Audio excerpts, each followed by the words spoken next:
todos, bom dia, alunos da Sala Tribo de Judá. Quero agradecer a todos o empenho dos desafios, das gincanas, né? Mas infelizmente nós perdemos de lavada, coisa muito chata, né? Mas voltamos à vida real. Criança Lois ganhou. Uhul! Aí nós vamos agora abrir nossa Bíblia, né? E vamos voltar a nossos estudos que nós estávamos falando dos livros históricos, que são os 12, né? Só para relembrar, que é Josué, Juízes, Ruth, 1 Samuel, 2 Samuel, 1 Crônicas, 2 Crônicas, Esdras, Neemias e Esther. Certo? Nós falamos sobre Deuteronômio, Juízes, Ruth. Então agora nós vamos falar hoje sobre Samuel, Reis, e vamos ver se dá para falar de Crônicas, certo? Então todo mundo abrindo lá a palavra em Samuel, 1 Samuel, versículo 1, de 24 a 28. Enquanto todo mundo abre a Bíblia, vamos fechar os nossos olhos, né? E fazer a Deus uma oração. Senhor Deus, muito obrigado, Senhor, pela vida, Senhor, que Tu nos dás, ó Pai. Muito obrigado, Senhor, pela Tua palavra, Senhor, pela Bíblia, Senhor, onde possamos aprender, Senhor, as Suas histórias, ó Deus. Aprendemos nelas, Senhor, que o Senhor é um Deus misericordioso, o Senhor é um Deus bondoso. Mas também aprendemos, ó Pai, como nós não podemos ser, ó Pai. Nós não podemos ser pessoas, ó Pai, pecadoras, pessoas infiéis a Ti, ó Pai. Nós aprendemos na Tua palavra, Senhor, que há um Deus somente para adorar, ó Pai, e que nós possamos, Senhor, também aprendemos que temos que ser pessoas melhores, ó Pai. Que cada vez o Senhor venha nos tornar, Senhor, pessoas melhores, Senhor, para herdar, Senhor, o Seu reino. É o que eu lhe peço em nome do Teu Filho amado Jesus. Amém. Então, nós vamos falar hoje sobre o livro de Samuel. Samuel, vocês vão lembrar que é o filho de Ana. Ana era uma mulher que não tinha filhos, que ela era humilhada, né? Por causa seu marido tinha uma outra mulher que tinha filhos, e a mulher humilhava, e naquela época a mulher que não tinha filhos, ela era zombada lá na sociedade, né? Não era bem quista na sociedade. Então ela chorou muito num certo dia, até o profeta achou que ela estava bêbada de tanto choro, mas ela não estava, né? Ela simplesmente estava chorando lá de soluçar, porque ela queria um filho. E aí o Elias foi lá, fez uma oração junto a ela, e de repente ela teve o filho, que foi Samuel, né? Todo mundo já conhece a história. Samuel ali, com o tempo que ele estava morando já com Eli, ele recebeu a visita de Deus, né? Que Deus chamou ele e ele falou, eis-me aqui. Então nós sabemos já a história de Samuel. Então nós vamos só abrir a palavra do Senhor no 1 Samuel, versículo de 24 a 28. Fala assim: havendo desmamado, levou consigo com um novilho de 3 anos e uma éfa de farinha e um odre de vinho, e se apresentou à casa do Senhor a Siló. E era um menino ainda muito criança. Então, se ele desmamou, vamos ter aí, tem gente que dá mamar até uns 2, 3 anos. Então a gente calcula aí uns 2, 3 anos mais ou menos tinha Samuel quando a mãe foi levar ele ao Senhor, né? Porque ela falava que Samuel seria do Senhor, então ela foi levar, né? Ela esperou o neném desmamar e tudo, e foi nesse dia que Samuel já não bebia mais, não mamava mais no peito dela, então ele já comia comidas normais, né? Bebia suco, vitamina e tudo, ela levou para ele. E também provavelmente já não usava mais fraldas. Isso dá uma dica aí para a mãe da Aruna. 2 a 3 anos a gente tira a fralda. E aí, ela emolaram o novilho e trouxeram o menino a Eli. E disse ela a Eli, né? Meu senhor, tão certo como vives, eu sou aquela mulher que aqui esteve contigo orando ao Senhor. Por este menino orava eu. O Senhor me concedeu a petição e que ele o fizera. Pelo também eu trago como devolvê-lo ao Senhor. por todos os dias que viver, pois o Senhor a pedir e eles adoraram ali o Senhor. Então ela entregou Samuel a Eli para que ele cuidasse, né? Então ele cuidou do menino, instruiu ele no caminho do Senhor. E Samuel, ele teve uma missão. Samuel, ele teve um chamado de missionário. Nossa, então Samuel, ele pregava nos lugares, ele falava do Senhor. O que o missionário faz, né? O missionário vai, fala do Senhor em todos os lugares, prega para as pessoas aceitarem Jesus e fala quando você está errado. O missionário faz várias coisas, né? Quando o missionário às vezes vai lá, na África, né? Fala de Jesus, mas também dá o alimento, explica lá para as pessoas que há um Deus, que só ele tem que ser honrado, e ensina que as pessoas não têm que adorar a outros deuses. O missionário, ele faz muitas coisas, né? A missão dele é muito ampla. Se a gente for ver aí, o que o missionário faz, é uma boa dica para vocês pesquisarem aí na internet, o que o missionário faz. E aí, Samuel, então, ele tinha esse chamado, né? E cresceu o menino em graça diante de Deus e dos homens. Então, Samuel era um menino abençoado. A gente, quando fala cresceu em graça, em sabedoria, em estrutura, então a gente já imagina que Samuel, ele era um homem de uma boa estrutura, ele não era baixinho como o Davi, então ele tinha lá já seus 1,70 m, 1,80 m, era uma pessoa que gostava de ler a palavra do Senhor, então sabia que ele sabia falar muito bem em todos os lugares, ele sabia falar sobre a palavra do Senhor, sabia se pôr nos lugares, ele era um homem muito respeitado e ele orientava as pessoas das suas más condutas, né? Tanto que ele orientava Saul. Ele sempre chamava Saul, que era o rei, a suas advertências, né? Ele sempre orientava, Saul, você está errado aqui, você tem que consertar aqui, Deus manda te falar isso. E Saul às vezes obedecia e muitas vezes não. Saul, ele perdeu o reinado por causa do quê? Da desobediência. Então, se Saul fosse uma pessoa obediente, ele não tinha perdido seu reinado para o rei Davi. E aí, Samuel, ele chamava assim, ele falava, olha, se você não direitar, Saul, você vai perder o reinado. Mas Saul não queria nem saber das coisas que Samuel falava.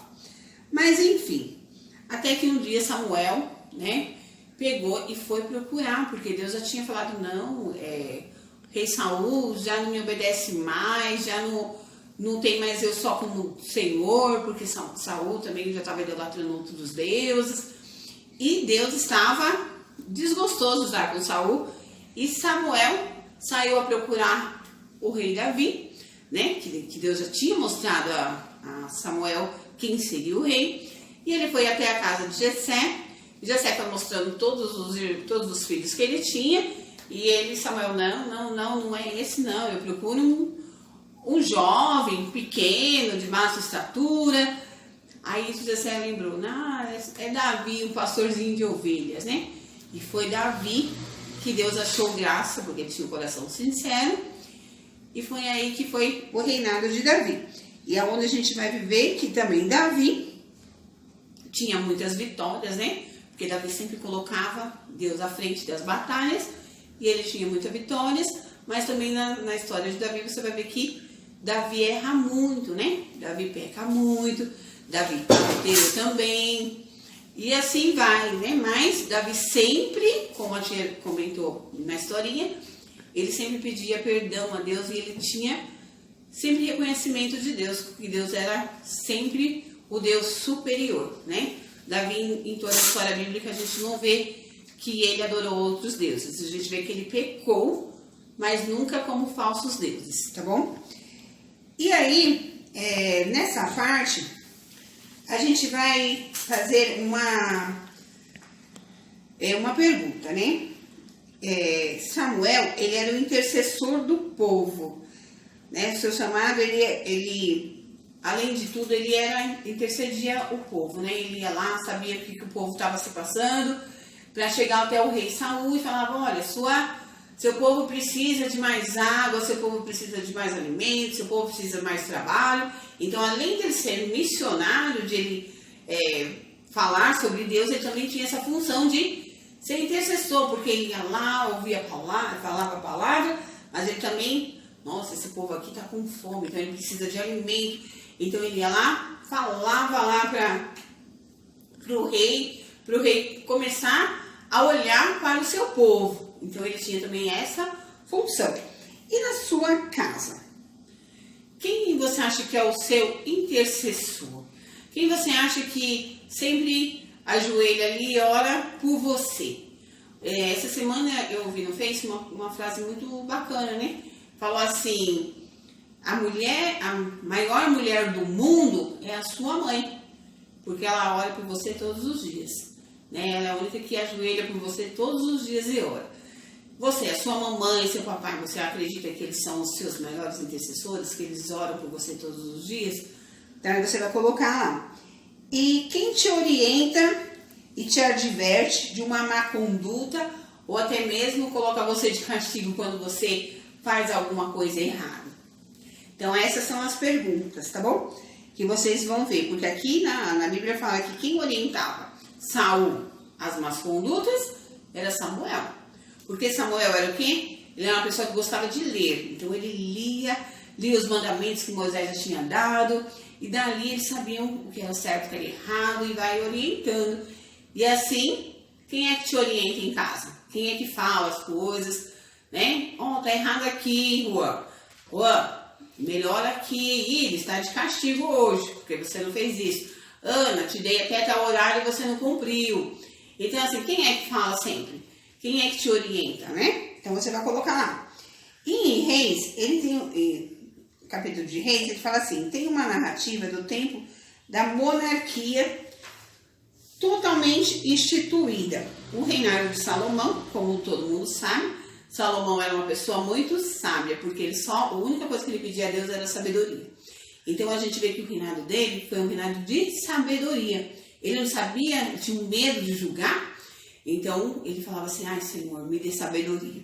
Então o maior exemplo que a gente tem de sabedoria de Salomão foi quando as duas mulheres vieram, né, com os bebês, um morto, né, o vivo, e o morto que já tinha, né, tinha morrido, a mulher trocou o bebê pelo morto pelo vivo. E aí foram lá, né, de frente com Salomão, uma falando que o filho era dela, o outro falando que era dela, e até Salomão falou assim, então me pega uma faca que eu vou cortar o meio. E a mãe gritou, né, não, entrega então a ela. E ele foi que ele descobriu a verdadeira mãe, né? Acredito eu que nenhuma mãe, você prefere que seu filho seja criado com outra do que cortá-lo ao meio e matá-lo. Então, nessa hora, Salomão descobriu quem era a verdadeira mãe. Porque a outra, né? Pode cortar. E a gente sabe que o amor de mãe vai muito além disso, né?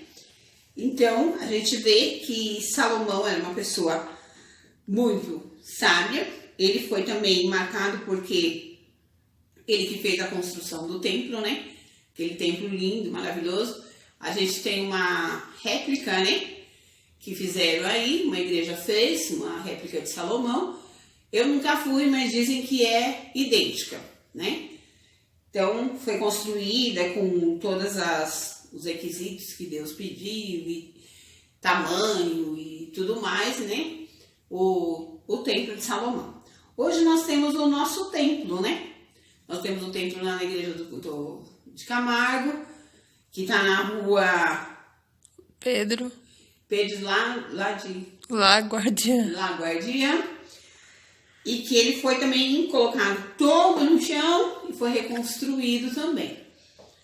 E nessa época também, em Reis, fala-se que também teve uma época de muita injustiça, eles se desviaram da justiça, da fidelidade do Senhor, e Deus nunca abandonou. E continuamente ele levantou servos e servas, filhos e filhas. E aí teve uma época lá que os reinos estavam, os reis que vinham e iam, acabavam pecando muito, errando muito em algumas outras coisas, mas teve um rei que ele foi levantado, um rei, ele tinha 8 anos de idade. Então, você imagine aí, de repente, Cauã vira um pastorzinho dentro da igreja, né? Deus fala, não, tá todo mundo ruim aí, eu vou colocar o Cauã para ser um pastor. E aí foi uma criança de 8 anos, ele foi denominado rei. E era uma esperança para aquele povo, né? Porque, quem sabe, aquele rei, né, com o coração de criança, coração puro, não ia ter tantos pecados, né? E ia constituir um reinado aí muito bom. E aí a pergunta, na nossa igreja nós não temos reis mais, né? Nós temos agora pastores. Então a gente, no Camargo teve outros pastores, mas a igreja, quando igreja mesma, nós tivemos a pastora Indianara e trocamos pelo pastor Edson Araújo. A pastora Indianara ficou 7 anos. E o pastor Araújo Edson Araújo agora ele tem uma époquinha para ficar de pastoreio. Só que a igreja metodista, ela troca de pastores, né? O bispo, quando Deus fala ao bispo que tem que trocar o pastor, ele vai lá e dá uma trocada, quando não, o pastor fica. Mas geralmente, nós sempre trocamos. Então, qual é a pergunta? Quanto tempo médio de pastoreio tem um pastor na igreja metodista? Então, vocês vão dar uma pesquisada aí. Acredito que para o Cauã e para a Tawane, eu acho que é mais fácil, né? Que o Anderson e o Thiago já têm a resposta na língua. De quanto tempo fica o pastor, de quanto tempo troca, né? Se é necessário, porque se Deus falar ao coração do bispo que não é necessário, o pastor vai ficando lá, tá bom? E em crônicas trazia mais relatos, às vezes de repetições da história de Davi, que abrange o mesmo espaço no tempo de Samuel e Reis. 9 capítulos são dedicados a genealogias. O que é genealogias? Lembra aquela árvore que a tia fez? Eu acho que a gente estava indo em aula presente. Pai, mãe, vó, bisavó, tio, tataraneto, bisneto. Então, essa é a genealogia, né? Um exemplo. Obed gerou Jessé gerou Davi, e da geração de Davi até, eles vão falando quem foi, chegou em Jesus. Então, isso é genealogia, né? Um exemplo. Eu, meu pai e minha mãe, né? João e Mariana, né? Eu sou a Rosemary, que casei com o Jairson, que agora eu tenho Camila, Cauane, Karine, Carla e Ana Clara. E aí a da Camila já vem. A Camila casou com o Ars, que tem a Mariana. E assim vai indo. Essa é a genealogia, tá bom? E aí, falava sobre a genealogia, que é o tema central do templo, lugar destinado ao culto do Deus de Israel em Jerusalém. E o templo é o fator da unidade religiosa nacional do povo. Novas liturgias, descrições de solenidade, especialmente a Páscoa, aparecem na instrução. Funções exercidas, divisão de tarefas, de todo o material para a construção. No segundo livro, temos a continuidade dos relatos dos reis de Israel. Você acha, aí é uma atividade, tá? Você acha que a sua igreja, cada um tem sua tarefa? Na nossa igreja lá, todo mundo tem sua tarefa? Quais os ministérios que tem na sua igreja? Quantos ministérios tem? Quais são eles? Então, na nossa igreja, quando a gente olha aqui, que fala assim que o povo, cada um tem sua tarefa, suas funções.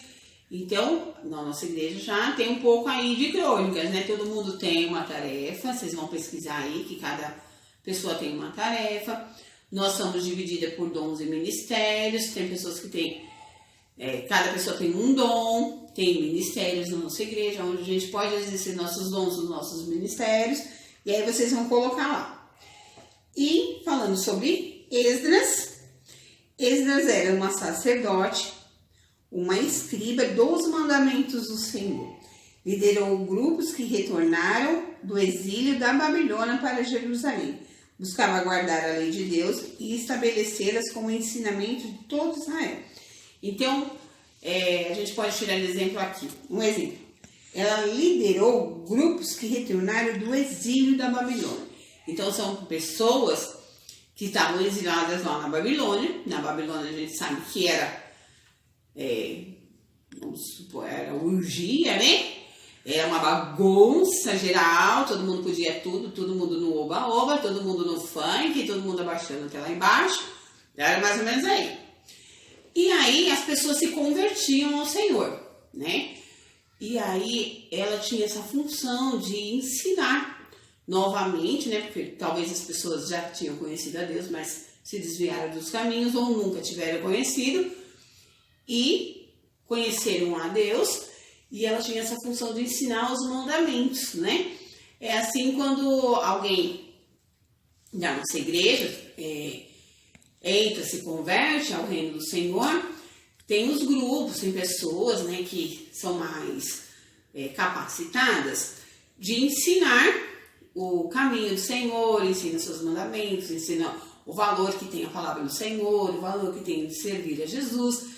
E são pessoas que vão discipulando, né? Para isso que servem os nossos discipulados, para as pessoas aprenderem da palavra do Senhor, de aprender como vai se ter uma nova conduta, aquilo que você fazia você não pode fazer mais, então você vai aprendendo a melhorar. Essa era a função dela. Então ela ia ensinar, né, o povo. O povo, ele aprendeu o povo a ser fiel a Deus, não se voltar à idolatria, então ela tinha essa função. Deus age com misericórdia na sua liderança. Esdras é intercessor em favor da restauração do povo pela justiça divina. Deus cumpriu a promessa que o cativeiro da Babilônia não duraria tanto tempo e o povo voltaria à vitória. Além dos despojos, trouxe de volta bens saqueados do templo. Os profetas Ageu e Zacarias também são personagens que destacam a nova edificação do templo. E aí a gente vê que a misericórdia de Deus, ela é sem limites, né? A gente vê que Deus, ele renova toda manhã e as misericórdias do Senhor, ele se renova toda manhã, e quando a gente se arrepende, ele sempre está ali pronto para nos ensinar o seu caminho, mesmo quando a gente acha que sabe tudo e erra um montão. Deus vai lá, nos corrige com os seus mandamentos, com as suas palavras, com as instruções. E aí, como a gente está falando de pessoas aqui que se tornaram novas pessoas, que saíram da Babilônia e hoje foram pessoas melhores, vamos se dizer que na nossa igreja tem várias pessoas que saíram de uma Babilônia e hoje são pessoas excelentes. E aí vocês vão citar exemplos de algumas pessoas aí que vocês sabem que saíram de uma Babilônia, né? Que a gente fala uma Babilônia, fala, nossa, tinha mais uma Babilônia. Mas assim, saiu do mundo e hoje são pessoas excelentes, pessoas que têm um exemplo muito bonito. E aí, se você souber quem são, coloca aí o exemplo de quem foi, qual o exemplo que você acha que ele traz para você na sua vida, tá bom? E hoje eles também viraram grandes discipuladores. Então, eles foram discipulados, hoje são discipuladores. E hoje ainda eles fazem aí, são missionários, são evangelistas, ó, tia, deu um toque aí. São evangelistas, são pessoas mudadas por Deus. Para você ver que a misericórdia do Senhor estava lá anos atrás e está conosco ainda, tá bom? E aí, pro domingo que vem, a gente vai ver Neemias e Esther. E aí a gente encerra os 12 livros históricos e a gente vai para outros livros.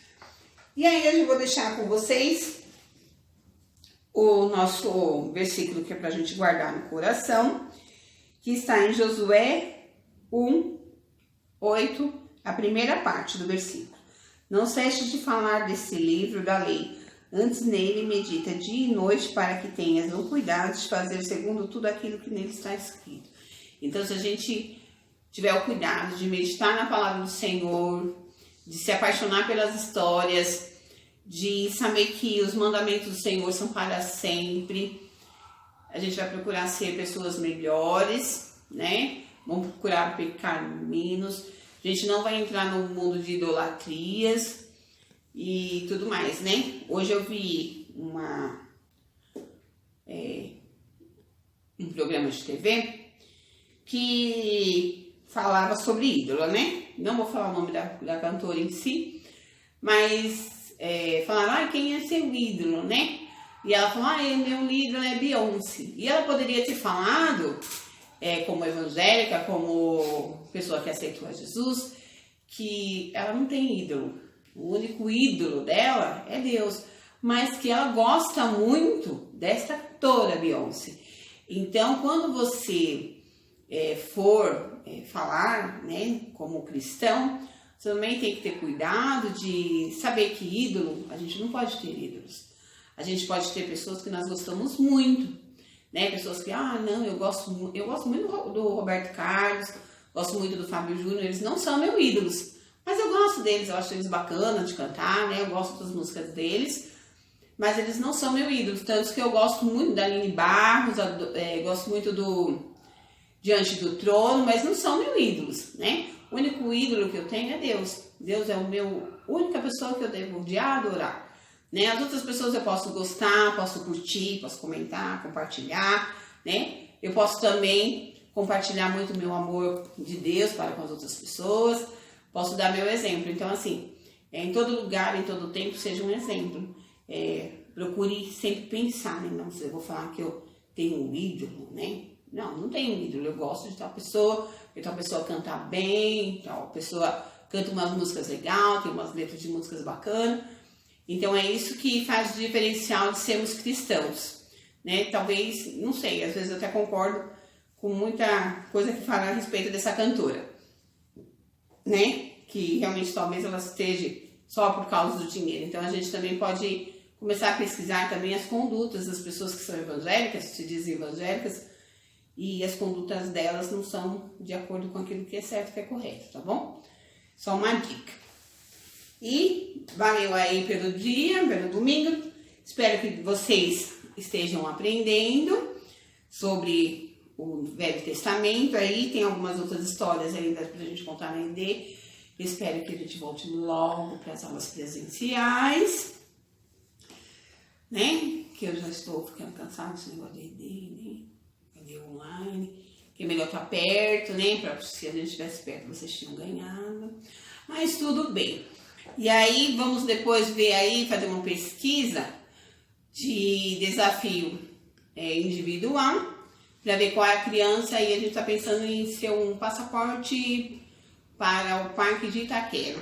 Aí, se você gostou, dá um like, comenta, compartilha, e pode colocar lá no grupo também, tia, eu gostei dessa ideia de ir no Parque de Itaquera, tá bom? Para o mês de outubro, tá bom, criançada? Um beijo, tenha um bom domingo a todos.